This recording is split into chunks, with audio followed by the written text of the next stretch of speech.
Pakistan stock data channel में खुशामदीद। उम्मीद है आप खैरियत से होंगे।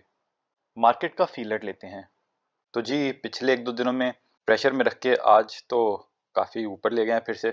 वैसे आज मार्केट में ना रूमर्स फैलाए गए थे कि जो पॉलिसी रेट है वो 2-2.5% कम हो रहा है और ये तेज़ी हो सकता है उसकी चक्कर में हुई हो, और अभी आपको शायद पता लग गया हो कि पॉलिसी रेट नहीं कम हुआ, वहीं पे है। इस वजह से हो सकता है कल मार्केट थोड़ा सा डिप में ओपन हो, गैप डाउन ओपन हो, या फिर उसमें कुछ डिप आए। लेकिन आज ऊपर जब मार्केट जा रही थी हमने तो अपने थोड़े थोड़े शेयर्स उसमें से निकाले, थोड़े थोड़े जो ट्रेडिंग वाले होते हैं और जो हमारे ज़्यादा नहीं होते। बार बार हम आपको रिमाइंड कराते रहते हैं ताकि आप ये ना समझें कि भाई एक तरफ हम कहते हैं लॉन्ग टर्म इन्वेस्ट करें और एक तरफ हम कहते हैं कि यार हमने बेच दिया खरीद लिया। थोड़े थोड़े हम इस तरह करते हैं, और अगर कल डिप आई तो हम थोड़े थोड़े खरीद लेंगे। आगे बढ़ने से पहले बताते चलें, हम कोई बाय सेल कॉल नहीं देते, सिर्फ फंडामेंटल एनालिसिस करते हैं। फैसला सबने खुद करना है, क्योंकि मुनाफे में मौज अपनी अपनी और नुकसान में दौड़ अपनी अपनी। अब सर्किट ब्रेकर्स में अगर देखें तो कोई ख़ास बात उस तरह करने की ज़रूरत नहीं है, लेकिन शेल को जो है इतने दिनों से प्रेशर में रखा हुआ था, फिर ये आज शायद वो एक्स हुआ है डिविडेंड से, तो इसको आज अपर कैप लग गया। लोअर कैप में कुछ खास नहीं है। रिजल्ट्स के मामले में तो आज शायद तारीखी दिन था, पता नहीं कितने ज़्यादा रिजल्ट्स आए हैं, तो उसको देखने की कोशिश करते हैं बारी बारी। लकी सीमेंट है जी,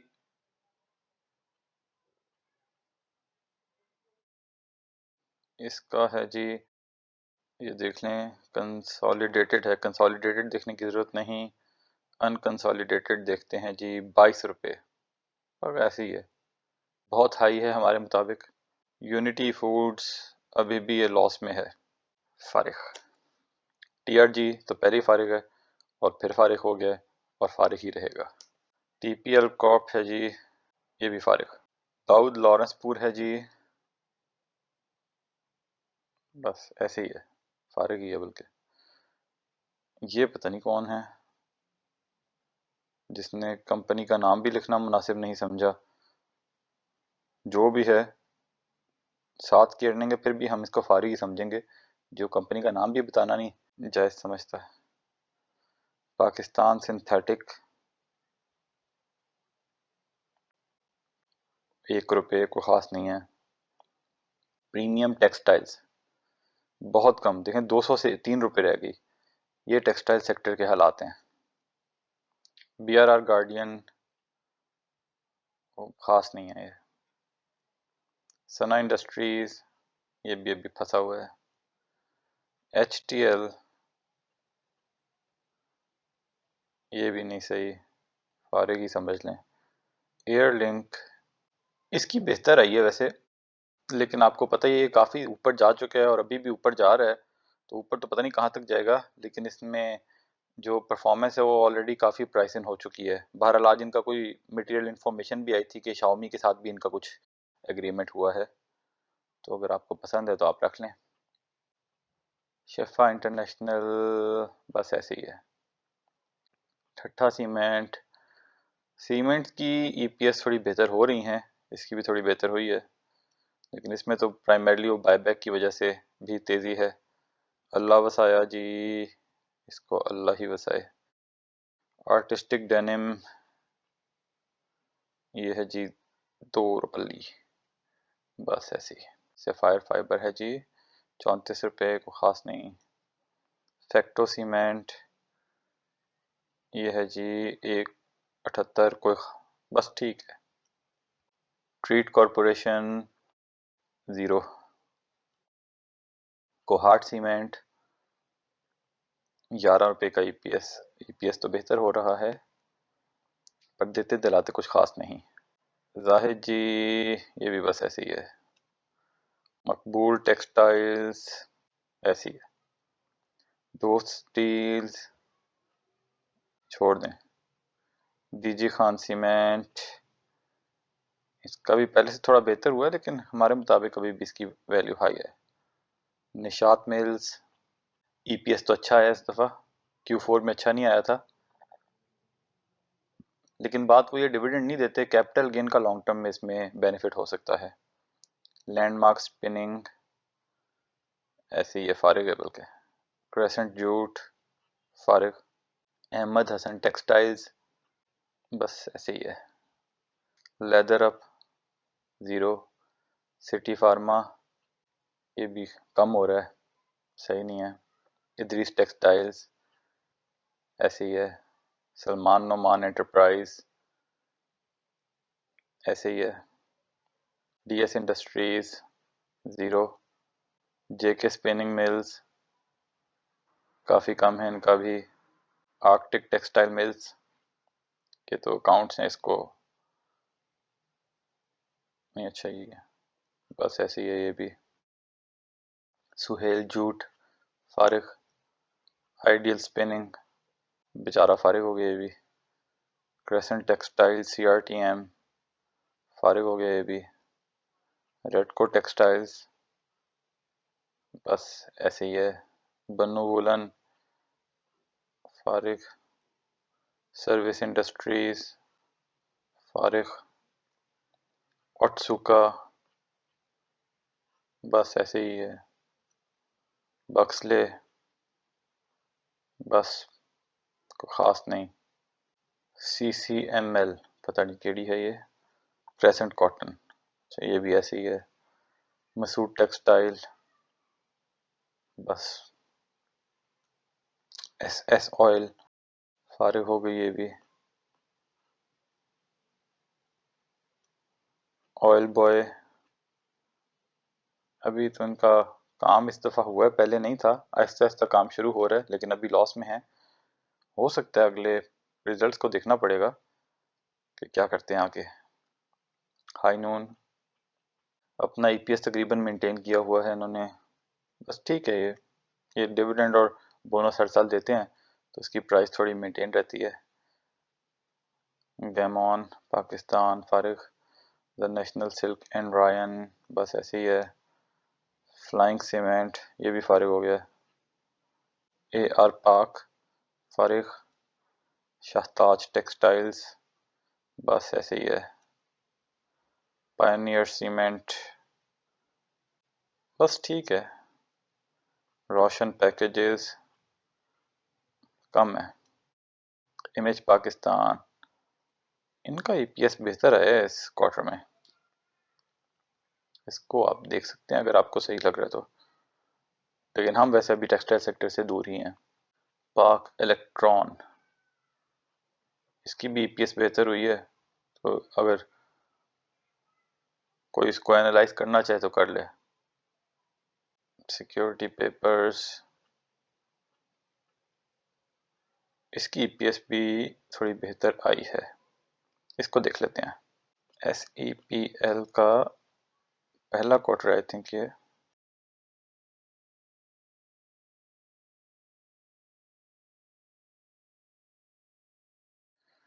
16 रुपये की EPS थी। Q4 में काफ़ी अच्छा आया था, 10 रुपये की EPS उस हिसाब से Q1 में कम हुई है, लेकिन वैसे ठीक है। अब अगर 16 रुपये में इन्होंने पे आउट कितना दिया, 11 रुपये। डिविडेंड यील्ड अभी भी थोड़ी कम है, लेकिन फिर भी इतना बुरा नहीं है, देख सकते हैं आप लोग अगर पसंद है आपको तो। JA टेक्सटाइल फारिग। आसिम टेक्सटाइल फारिग। कोहाट टेक्सटाइल इस क्वार्टर में 3 रुपये की EPS तो आई है, लेकिन बहुत वेरिएबल होता है इनका, इसलिए बेहतर है अवॉइड करें। क्रेसेंट फाइबर्स फारिग हो गया। PICT का देखें कोई ऑपरेशन उसका नहीं चल रहा, और ये जो उनका जो इनकम अदर इनकम हुई है, जो थोड़े बहुत पैसे पड़े होंगे उनके पास, उनसे इंटरेस्ट कमा रहे होंगे अभी, और लोग इसका पूछते रहते हैं। हम कई दफ़ा इस पर बात कर चुके हैं भाई, इसका बिजनेस ख़त्म हो चुका है, सिंपल सी बात है, और हमें इसमें कोई इंटरेस्ट नहीं है। इनके एसेट्स भी कोई नहीं है, ये तो लीज पे इन्होंने लिया हुआ था वो पोर्ट, तो हमारे मुताबिक तो it's a complete no no, चाहे यहाँ से इसको गेम डाल के 200 पे ले जाएं, आपकी अपनी मर्जी है भाई। जनाना डे मलूचो 3.45 बस कम ही है। सैफ टेक्सटाइल्स लॉसेस काफ़ी ज़्यादा हो गए हैं। अच्छा, टेक्सटाइल सेक्टर का आपने ये देखा होगा कि पिछले साल जब वो इनका कोरोना के बाद जब इनको पाकिस्तान को कॉन्ट्रैक्ट्स मिले थे, फिर कुछ हुकूमत ने पॉलिसीज भी इनके हक में कर दी थी, अवाम का जो है ना सब्सिडी लूट के इनको दे दी थी, तो इन्होंने बहुत ज़्यादा पैसा कमाया और वो देते दिलाते भी कुछ नहीं है। और अब क्योंकि वो इनके लिए मुश्किलात आ रही हैं तो इनके लॉसेस चल रहे हैं। इनके मतलब इतनी ज़्यादा बुक वैल्यूज़ हैं, लेकिन फिर भी ये अपने आप को जो है ना मज़लूम साबित कर रहे हैं। बहरहाल हालात इनके भी टाइट ही हैं, कमाई अब नहीं हो रही। लेकिन कहने का मकसद ये है कि अगर आने वाले 1-2 सालों में कुछ हुकूमत इनको फिर से सब्सिडीज देती है और इनका अगर हालात बेहतर होने शुरू होते हैं, तो फिर इनके हालात दोबारा से उसी तरह से बेहतर भी हो सकते हैं। तो टेक्सटाइल सेक्टर को आप फ्यूचर में उस वक्त देख सकते हैं जब आपको ये कुछ इंडिकेशंस आनी शुरू हो जाएं, कुछ न्यूज़ मिलनी शुरू हो जाए, कहीं से पता लगे कि भाई अब टेक्सटाइल में पाकिस्तान में थोड़ी सी बेहतरी आ रही है, कुछ हुकूमत उनको पैसे दे रही है, कुछ एस्टेब्लिश कंपनीज हैं, जैसे आप देख लें अभी निशात मिल्स का रिजल्ट बेहतर हुआ। इस तरह कई कुछ के अच्छे भी आ रहे हैं, जो पुरानी पुरानी चल रही हैं कईयों के अच्छे भी आ रहे हैं। तो लेकिन ये है कि बस आपने इसको जायजा लेना कि जब वो मुल्की हालात टेक्सटाइल के लिए बेहतर हों, फिर आप इनकी तरफ तवज्जो कर सकते हैं। अभी करना है तो अपने रिस्क पर कर लें। लॉन्ग टर्म का सोच के अगर आपको किसी कंपनी पे पूरा एतमाद है तो आप कर भी सकते हैं लॉन्ग टर्म के लिए। अली असगर टेक्सटाइल्स, 1 रुपया, बस ऐसी है। गुल अहमद, कम हो गई है इनकी, बोनस वोनस देते रहते हैं तो कम हो जाती है फिर अर्निंग। एमको इंडस्ट्रीज 3 है, बस ठीक है। पाकिस्तान सर्विसेज लिमिटेड, पता नहीं क्या चीज़ है ये, लेकिन देख लेते हैं। ईपीएस बस ऐसे ही है, कम ही है। आक्रोमा पिछले साल के इस क्वार्टर से कम हुई है, लेकिन पिछले क्वार्टर से शायद थोड़ी बेहतर हुई है, लेकिन बहुत हाई है ये। यूसुफ वीविंग बस ज़ीरो ही है। निशात चुनिया, निशात चुनिया बहुत अच्छी अर्निंग करता था और ये पे आउट भी अच्छा देता था। निशात मिल से कम कमा के उससे ज़्यादा पे आउट दे देता था। इस क्वार्टर में इसकी अर्निंग आई है 2 रुपये। इसको देख लेते हैं ज़रा।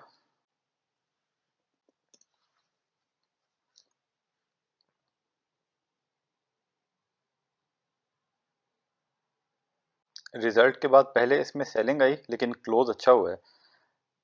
देखें 23 में इसकी ईपीएस थी -4।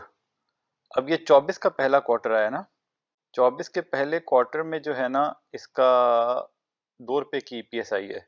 यानी कि बज़ाहिर ऐसा लग रहा है कि इन्होंने अपना टफ पीरियड गुजार लिया है और इन्होंने कुछ रिकवरी शो की है। उस हिसाब से अगर ये अपनी इस परफॉर्मेंस को मेंटेन करेंगे तो यहाँ से इनका 1 साल बाद ईपीएस 8 रुपये हो सकती है और ये 3 से 4 रुपये का डिविडेंड भी दे सकते हैं। तो ये एक, और इसका रेट भी काफ़ी कम है अभी। आज ठीक है 1 रुपया ऊपर गया, लेकिन वैसे इसका काफ़ी कम आया हुआ है। ये तो देखें 50 के आसपास होता था जब ये अच्छी अर्निंग करता था, और ये तकरीबन 2021 तक आके वहाँ पे है अभी। और टेक्निकल लोगों की लैंग्वेज में अगर ये 25 रुपये से ऊपर क्लोजिंग दे तो फिर ये अप ट्रेंड में आ सकता है। तो लेकिन कहने का मकसद ये है कि ये वो ऐसा शेयर है जिसको आप टेक्सटाइल का, अगर आप टेक्सटाइल पसंद करते हैं तो लॉन्ग टर्म में आप इसमें इन्वेस्ट कुछ करके बैठ सकते हैं। ज़रूरी नहीं है कि मूव अभी लगे, लेकिन फिर भी ये क्योंकि एस्टेब्लिश पुरानी कंपनी है और अब इन्होंने थोड़ा सा रिकवरी के साइंस दिखाए हैं। देख लेते हैं कि यानी कि Q4 में भी तकरीबन 2 रुपये की ईपीएस थी, तो उस हिसाब से हो सकता है आगे इसको मेंटेन कर पाएँ, तो इसको आप देख सकते हैं। गाजी फैब्रिक्स -3.77 फारिग। सनरे टेक्सटाइल ऐसी ही है। टॉम सीएल, इसका भी ये जाहिर तो बहुत करते हैं कि हमारे पास बिजनेस आ रहे, लेकिन कमाई को खास नज़र नहीं आ रही, तो इसलिए हम अभी इसको अब थोड़ा सा शायद अवॉइड करना चाहें। एन टेक्सटाइल्स भी नेगेटिव में चला गया है। पाक लेदर फारिग। यह जी बर्शेन एलपीजी, बस ऐसे ही है। गनी ग्लोबल होल्डिंग, ये तो बस ना ही पूछें। फ्रंटियर सिरेमिक, ये भी नहीं सही। गनी केमिकल लगवा दिया इसने भी। इंडस डाइंग, बस ये भी फारिग हो गई। नदीम टेक्सटाइल्स किधर गई, ये फारिग तरीन हो गई। टेलीकार्ड, ये बस डैश डैश डैश। कैलकॉर्प, बस ऐसे ही है। पाकिस्तान पेट्रोलियम EPS फिर अच्छा हो गया है, लेकिन इतने पैसे इनके जमा हो गए हैं, देते दिलाते कुछ नहीं है। अब कई लोगों का ख्याल है कि जब ये एक तो वो था ना कि वन टाइम डिविडेंड देंगे, वो वाला सिलसिला तो कुछ नहीं हुआ। तो लेकिन जब अगर गैस प्राइस जब इंक्रीज से उसके बाद जब SNGP इनको पेमेंट करेगा, तो बहुत से लोगों का ख्याल है कि फ्यूचर में इसका और OGDC का डिविडेंड बहुत बेहतर हो सकता है। अब ये तो वक्त ही बताएगा, लेकिन पिछले कुछ क्वार्टर्स में बहुत अच्छा EPS इनका हो गया है, तो देखें क्या होता है। लॉन्ग टर्म के हिसाब में आप देखना चाहें तो इसमें देख सकते हैं। शील्ड है जी, बस को खास नहीं है। सिनर्जी ऐसी है। फिरोज मिल्स इसका भी कम हो गया है। कॉलोनी टेक्सटाइल्स ये भी खसारे में है। महमूद टेक्सटाइल्स बस ऐसी है। फजल क्लॉथ बस प्राइस बहुत हाई है। इंटरलूप का भी ठीक चल रहा है। लॉन्ग टर्म में इसको भी देख सकते हैं, कई लोगों के इसमें बहुत अच्छे अच्छे हैं व्यूज, लेकिन वो तो इसको 70 पे भी अच्छा कहते थे, लेकिन इस रेट पे आप इसको थोड़ा देखना चाहें लॉन्ग टर्म में देख सकते हैं। AGP बस ऐसी है। शादमान कॉटन ये भी ऐसी है। सेरिटाउ स्पिनिंग ये भी फारिग हो गया है। एमटेक्स भी ऐसी है। अच्छा जी, अब है जी इंपीरियल लिमिटेड IML। इसका बस थोड़ा बहुत ही चल रहा है काम, इस पे थोड़ी सी बात कर लेते हैं आज। इसका सेशन हुआ था वीकेंड पे, वो हमने अटेंड किया, तो उसके कुछ अपडेट्स आपको दे देते हैं, क्योंकि इसके ऊपर हमने एक छोटी सी असेसमेंट करके बताई थी। इसका ये देखते हैं, आज रेजोल्यूशन भी आई, यही कि शेयर होल्डर्स ने अप्रूव कर दिया है disposal and sale of companies assets जो उनके हैं, जो पुराने शुगर के आई थिंक ये थे। अब इसकी बेसिस पे हमने इसकी ना असेसमेंट की थी। अगर इसको हम देखें, यहाँ पे तफसील नहीं है, हम इसका नोटिस खोल लेते हैं।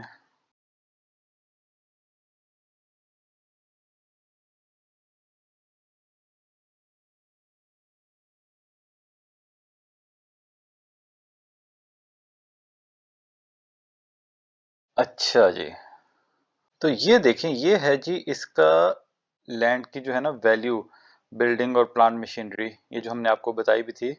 तो अगर ये सारा जब भी एसेट्स ये सेल होंगे ना, इसकी वैल्यू बनेगी तकरीबन 119 रुपये। अगर मान लें कि ये जो इनकी फेयर वैल्यू जो उन्होंने की है, इसी पे एसेट सेल हो जाते हैं, और उसमें से टैक्स का इम्पैक्ट निकाल दें, आई थिंक 30% तकरीबन इनका टैक्स होता है, तो इसकी वैल्यू बनेगी फिर 83 रुपीज़। ठीक है।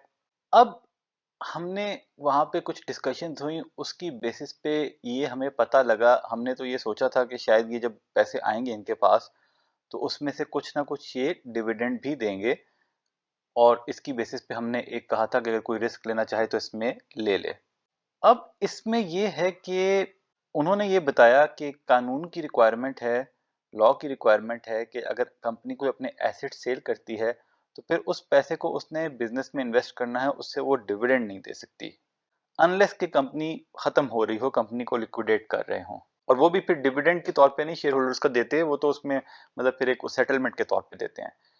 तो ये वो कहते हैं कि इसमें से डिविडेंड नहीं दे सकते, और इस पैसे को वो बिजनेस में लगाएंगे, जो कि वो मुख्तलिफ फाइनेंशियल इंस्ट्रूमेंट्स में, उनका जो मेन बिजनेस है, कोर बिजनेस ये है कि वो उसमें इंटरेस्ट बेस्ड भी हो सकता है, उसमें नॉन इंटरेस्ट बेस्ड भी हो सकता है, उसमें वो इस्लामिक बैंकिंग भी हो सकता है, उसमें कुछ छोटे मोटे दूसरे प्रोजेक्ट्स भी हैं, इन्होंने कुछ जो है प्रॉपर्टीज वगैरह भी खरीदी हुई हैं, लेकिन कोर बिजनेस इनका फाइनेंशियल इंस्ट्रूमेंट्स वगैरह के ऊपर इन्वेस्टमेंट पॉइंट ऑफ व्यू से ये होता है, ये करेंगे, इन्वेस्टमेंट कंपनी है ये बेसिकली। तो ये पैसा जब आएगा इनके पास, मतलब कंपनी की बुक वैल्यू आप ये समझ लें तकरीबन 120 रुपये ही है, या अगर पोस्ट टैक्स बुक्स वैल्यू देख लें तो वो आप समझ लें कि 83 रुपीज़ है, तो उस हिसाब से तो बहुत अच्छी बुक वैल्यू है लॉन्ग टर्म में। लॉन्ग टर्म में अगर कोई इस कंपनी में बैठेगा तो उसको नुकसान नहीं होगा, लेकिन वो लॉन्ग टर्म काफ़ी ज़्यादा लॉन्ग टर्म भी हो सकता है। तो यानी कि एक अपडेट ये है कि ये जो पैसे इनको जब भी मिलेंगे उसमें से डिविडेंड नहीं देंगे।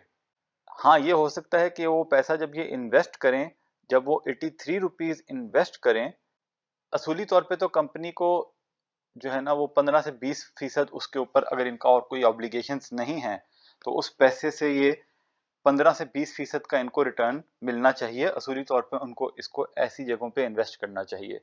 लेकिन मान लें कि अगर ये ऐसा इन्वेस्ट नहीं करते, अगर इनको 10% रिटर्न भी मिला तो भी तकरीबन 8 से 10 रुपए की इनकी एनुअल ईपीएस हो सकती है फ्यूचर में। लेकिन जो एक बहुत बड़ा जो पॉइंट हमें जो जिसकी हमें पहले नहीं पता था, और ऑफ कोर्स वो तब पता लगता है अगर आप पिछले तमाम सालों के अकाउंट्स उठा के देखना शुरू कर दें, वो ये है कि ये एसेट जो है ये कोई पता नहीं 2016 या 2017 से जो है ना, वो कंपनी ने फॉर सेल रखा हुआ है। ठीक है, और आज तक वो सेल नहीं हुआ। इसकी वजह भी हमने पूछी उनसे, तो उन्होंने कहा था कि असल में ये उनका जो है ना, ये अब हमें एग्जैक्ट याद नहीं आ रहा, आई थिंक ये शुगर का था इनका प्लांट, लेकिन वो मतलब ऐसा है कि वो मार्केट में, हाँ ये देखें ना, फालिया sugar unit of the company. ठीक है, तो ये ऐसे नहीं है कि आपने मतलब अगर आपने घर बेचना होता है मार्केट में जाते हैं, कोई ना कोई खरीदार मिल जाता है। तो ये प्लांट की फेयर वैल्यू ये इनको तभी मिल सकती है कि अगर कोई और इनसे इसको शुगर का बिजनेस समझते हुए शुगर का प्लांट खरीदे, कि वो खरीद के फिर उसने उसमें शुगर का कारोबार करना हो, शुगर बनाने का कारोबार करना हो। तो वो जो है ना, जब तक कोई ऐसा बंदा इनको नहीं मिलता, तब तक हो सकता है ये प्लांट अगले 5 साल ना बिके। ये एक चीज बड़ी इंपॉर्टेंट हमें आइडेंटिफाई हुई, क्योंकि 5 साल से तो अभी तक बिका नहीं है, 5 साल से इन्होंने बेचने पे लगाया हुआ है। लेकिन पॉइंट ये है कि उनको इसलिए इस चीज पे कोई इतनी टेंशन नहीं है, क्योंकि है तो वो प्रॉपर्टी और लैंड और सब कुछ है ना, मशीनरी, और with the passage of time उनकी वैल्यू बढ़ती जाती है, तो उसको हर साल रीवैल्यू भी कर लेते हैं। तो उनको इसमें कोई लॉन्ग टर्म में, क्योंकि देखें वो ट्रेडर्स नहीं होते, उन्होंने तो कंपनी चलानी है ना, बिजनेस लॉन्ग टर्म में चलाना है। तो उनको इसमें कोई टेंशन नहीं है कि भाई अगर आज नहीं बिका तो 2 साल बाद बिक जाएगा, लेकिन वो तभी बेचेंगे जब उनको उसकी सही प्राइस मिलेगी। और अगर ये 2 साल बाद बिके तो हो सकता है 2 साल बाद ये बिके, उसमें इसकी वैल्यू 20% अप्रिशिएट हो गई हो। तो वो उनको उस हिसाब से कोई टेंशन नहीं है। और इस पे खुल के तो उन्होंने नहीं बताया कि कोई इस टाइम पे डील की डिस्कशंस चल रही हैं कि नहीं। बहरहाल उन्होंने ये बताया कि देखें कई दफ़ा डील्स डिस्कशंस चल भी रही होती हैं, लेकिन आखिरी टाइम पे भी वो कैंसिल हो जाती हैं। तो उनका पॉइंट ये था कि जब तक कोई उनको फॉर्मली ये अप्रूवल नहीं देगा कि वो खरीदना चाहते हैं, तब तक वो उसको डिस्क्लोज नहीं कर सकते। तो कहने का मकसद ये है कि हो सकता है इस साल ये सारा माल बिक जाए, लेकिन ये भी हो सकता है कि 2-3 साल तक ना बिके। और जब तक ये नहीं बिकेगा, इस कंपनी के पास और कुछ नहीं है, और इसकी ईपीएस जो है वो इम्प्रूव नहीं होगी जब तक ये माल बिक के इस माल को वो री इन्वेस्ट नहीं कर देते। तो अगर हमारी वीडियो देख के किसी ने इसको ये सोचा था, जो हमने भी सोचा था, कि ये इसमें से डिविडेंड दे सकते हैं, तो एक तो वो अपना अपना फैसला खुद कर लें, क्योंकि हमने भी अभी तक पूरी तरह डिसाइड नहीं किया कि हम, क्योंकि ज़्यादा तो हमने किया नहीं था, लेकिन जितना भी किया था कि हम उसको अब वेट करें, बेच दें, क्योंकि इसका जो है ना, इसमें ज़्यादा ट्रेडिंग नहीं होती, तो इसमें अच्छा बायर भी नहीं मिलता। ये और बात है, हमने तो 1375 पे उस टाइम पे इसका असेसमेंट की थी, लेकिन फिर भी इसका जो है इतनी आसानी से बायर भी नहीं मिलते, क्योंकि इसका फ्री फ्लोट भी बहुत कम है। जो फ्री फ्लोट नज़र आ रहे हैं ज़्यादा, उसमें भी उनके ज़्यादा ना उनकी फैमिली इन्वेस्टर्स हैं, तो वो ज़्यादा माल बेचते नहीं हैं। तो इसलिए यह है कि आप खुद देख लें। देखिए बात वही है कि बुक वैल्यू तो उसकी उतनी ही है जितनी ये पहले हमने बताई थी। लॉन्ग टर्म में आपको इसमें नुकसान नहीं होगा, लेकिन शॉर्ट टर्म में बेनिफिट इसमें हो भी सकता है, क्योंकि देखें आपको पता है शेयर्स में मूव लगने के टाइम पे किसी भी टाइम पे मूव लग सकती है, लेकिन कोई पता नहीं होता कि ये मूव लगनी, जो इसमें अभी थोड़ा सा अप ट्रेंड आया हुआ है बाहिर, वो बंद हो जाए और फिर ये थोड़ा नीचे भी चला जाए। तो इसलिए अगर आपने इसको, क्योंकि देखिए हमारे डिविडेंड सीरीज का शेयर नहीं था, ये risky investment point of view से था, हाई रिस्क हाई रिटर्न।